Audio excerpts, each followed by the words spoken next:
समझ में आ रहा है?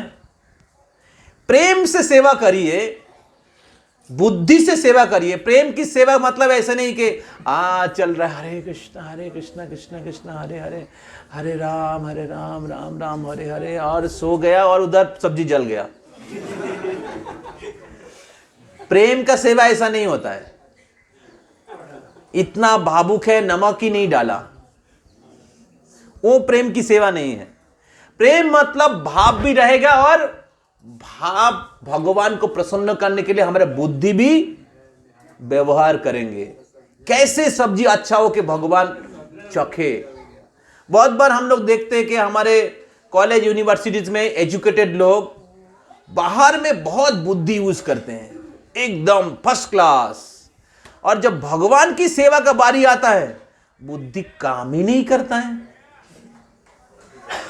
हाँ, सिंपल सेवा जो साधारण व्यक्ति कर देगा, बुद्धिमान व्यक्ति नहीं कर पाता है, क्योंकि बुद्धि सब उधर इन्वेस्ट कर रहा है, क्योंकि उधर बॉस है ना। हाँ, उधर हम काम करते ना, पैसा मिलता है ना, इसलिए सीरियसली लेता है। लेकिन भगवान की सेवा वो तो बहस की बात है। इसलिए हम लोग बुद्धि को इन्वेस्ट नहीं करते हैं सेवा को, कृष्ण की सेवा को अच्छे करने के लिए। लेकिन सबरी सोच रही थी कैसे राम को खुश किया जाए। प्रभुपाद सोच रहे थे कैसे उनके गुरु को प्रसन्न किया जाए। दूर दूर तक कोई आशा का रोशनी नहीं दिख रहा था, कैसे कृष्ण भावना का प्रचार होगा पाश्चात्य देश में। लेकिन प्रभुपाद जी ने अपना उत्साह नहीं छोड़ा उनके गुरु के वचनों को पालन करने के लिए। प्रभुपाद जी को तो खाने के लिए खोटी पैसा भी नहीं था,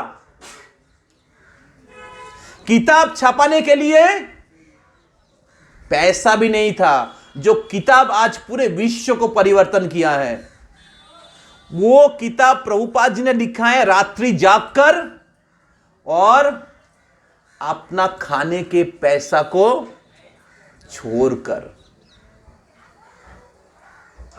यह है गुरु सेवा। गुरु से भी अभी देख सकते हैं प्रभुपाद जी के शिष्य लोगों को, प्रभुपाद जी के आदेशों को पालन करने के लिए क्या कष्ट वो लोग नहीं कर रहे हैं।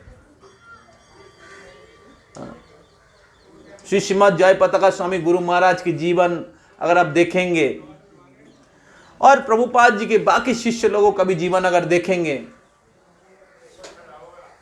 कितना कष्ट कर रहे हैं। हाँ, प्रभुपाद जी के मिशन को आगे बढ़ाने के लिए।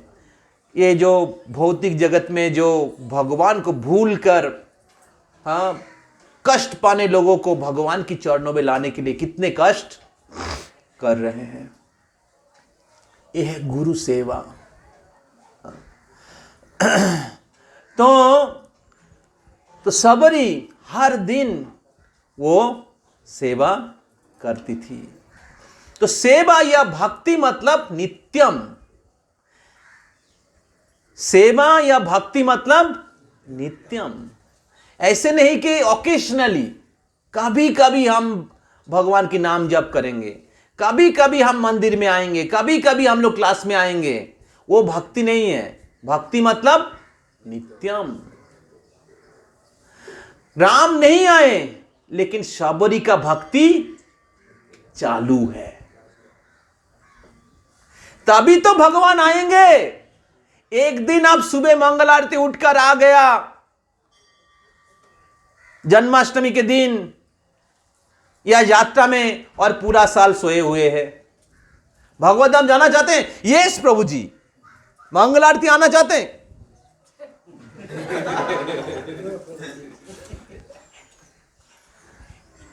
राम जी का दर्शन प्राप्त करना चाहते हैं? यस प्रभु जी। 16 मला करना दूर में थोड़ा, इतना भी जल्दी क्या है? इतना भी जल्दी भी क्या है? नहीं, ऐसे राम जी नहीं मिलेंगे। जैसे हम लोग डेली खाना खाते हैं, डेली 8 से 10 घंटा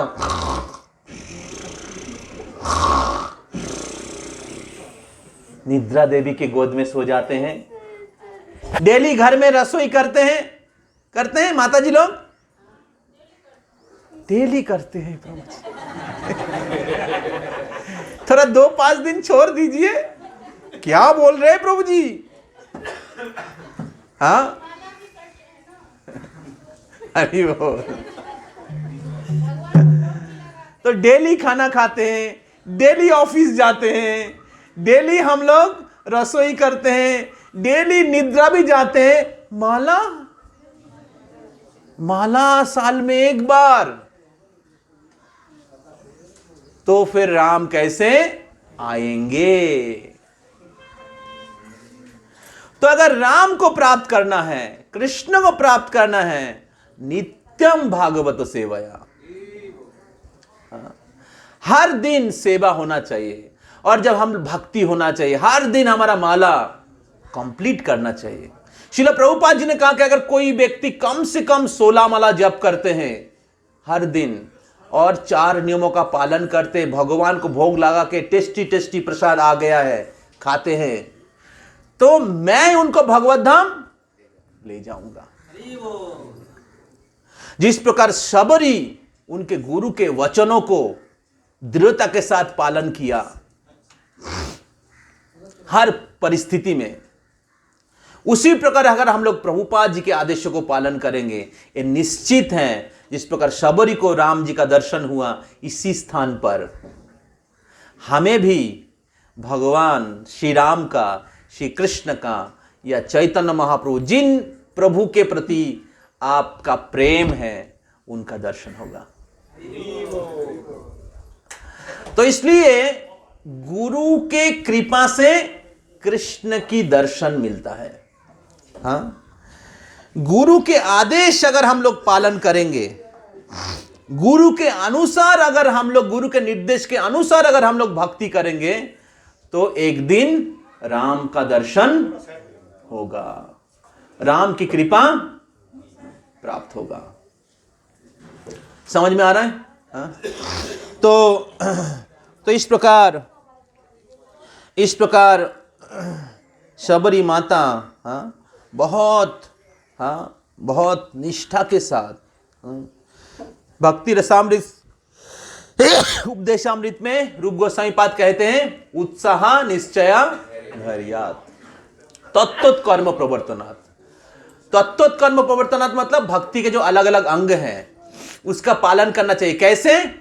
उत्साहात निश्चयात धैर्य, उत्साह के साथ, निश्चयात नहीं, विश्वास होना चाहिए कि भक्ति करेंगे तो कृष्ण को प्राप्त होगा। 4 नियमों को पालन करेंगे तो भक्ति में आगे बढ़ेंगे। और धैर्यात, धैर्य भी होना चाहिए। ऐसे नहीं कि काल आप भक्ति किया, आज ही आपको प्रेम मिल गया, आज ही आप एक्सटेसी में हैं, आपके आंखों से अश्रु मिलेगा। नहीं, शुरू में जप में आपको झपकी आएगा, नींद आएगा। 1-2 माला जप करेंगे तो नींद नहीं आएगा। जब भी आप 16 माला जप करना शुरू करेंगे, तभी माया देवी आपको टेस्ट करना शुरू करेगा। सच में नाम को रुचि प्राप्त करने के लिए जप कर रहे हैं ना, कुछ भौतिक चीज प्राप्त करने के लिए जप कर रहे हैं।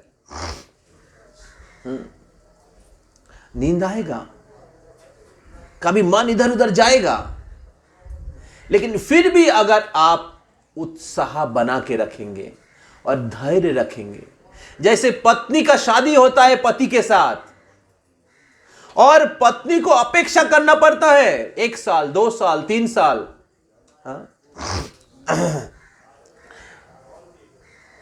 पुत्र या संतान पति से प्राप्त करने के लिए। ऐसे नहीं कि अगले महीने बच्चा पैदा हुआ गया। 1 साल कम से कम पति का सेवा करना पड़ता है धैर्य के साथ, है ना, तभी तो पुत्र या संतान प्राप्त होगा, है कि नहीं? उसी प्रकार शिष्य को गुरु के आदेश के अनुसार जब भक्ति करते हैं तो धैर्य रखना पड़ेगा। जिस प्रकार सबरी धैर्य रखी थी। ऐसे नहीं कि राम नहीं आ रहे, चलो सब बिस्तर लोटा कंबल गुछा लो। हाँ, डेली इतना फूल वेस्ट किया, इतना समय वेस्ट किया।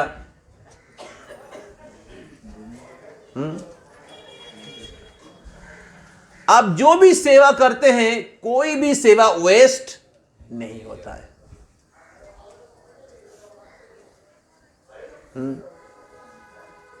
द्रौपदी ने अपना साड़ी का आंचल फाड़ कर कृष्ण के उंगली में बांध दिया था, और उसका फल क्या है हम सबको पता है। तो कृष्ण कभी भी आपके एक भी सेवा नहीं भूलते। हालांकि आप भूल सकते हैं, हालांकि आप भूल जाएंगे इस बार किष्किंधा यात्रा करके 1 महीने के बाद आप भूल जाएंगे, लेकिन राम नहीं भूलेंगे। समझ में आ रहा है? हाँ? तो इसलिए उत्साह बना के रखिए, भगवान नहीं भूलेंगे। ऐसी बहुत सारी लीला है। एक भक्त था जिन्होंने वृंदावन में इस्कॉन, थोड़ा 2 मिनट है, थोड़ा बहुत इंपॉर्टेंट पॉइंट है। वृंदावन में राधा श्याम सुंदर मंदिर जो है इस्कॉन का, बहुत सुंदर डीटीज है, आपने देखा? वो जो डीटीज हैं वो स्पॉन्सर किया था। समझ में आ रहा है? वो एक बिजनेसमैन थी माता जी, उनका घर था कलकत्ता। जब उनका मृत्यु हो रहा था तो वो अपने बच्चों को कहा कि कुछ भक्तों को बुला लो, ठीक है? तो वो लोग आए। वो लोग तो वही राधा श्याम सुंदर मंदिर में, वृंदावन में नहीं गए, कोलकाता में आए। और कोलकाता के भक्त लोग, वो लोग जब उस माता जी से मिलने के लिए जा रहे थे तो कुछ भगवान की फोटो, क्योंकि मृत्यु सज्जा में थी, तो उनके लिए भगवान के कुछ फोटो उनको दिखाने के लिए, उनको प्रेरणा देने के लिए अभी कोई फोटो नहीं मिला। एक फोटो मिल गया जो वृंदावन के राधा श्याम सुंदर का है। अभी इनको पता नहीं है कि ये जो माता जी है, इन्होंने वृंदावन में राधा श्याम सुंदर का मूर्ति डोनेट किया है। किनको पता है? राधा श्याम सुंदर को पता है। समझ में आ रहा है? हाँ। और ये भक्त लोग, भक्तों में से राधा रमन प्रभु थे और मेरे ख्याल से अनंग मोहन प्रभु थे। वो लोग, कोई फोटो नहीं मिला उस समय, जल्दीबाजी में था, तो वो फोटो मिल गया, जो फोटो लेके गया जो राधा श्याम सुंदर था। वो फोटो लेकर माता जी को दिया। माता जी आश्चर्यचकित हो गया। राधा गोविंद जी जाने वाले थे, कैसे राधा श्याम सुंदर आ गया? अगले दिन जब भक्त लोग उधर उनके घर जाके हरिनाम करते, कीर्तन करते,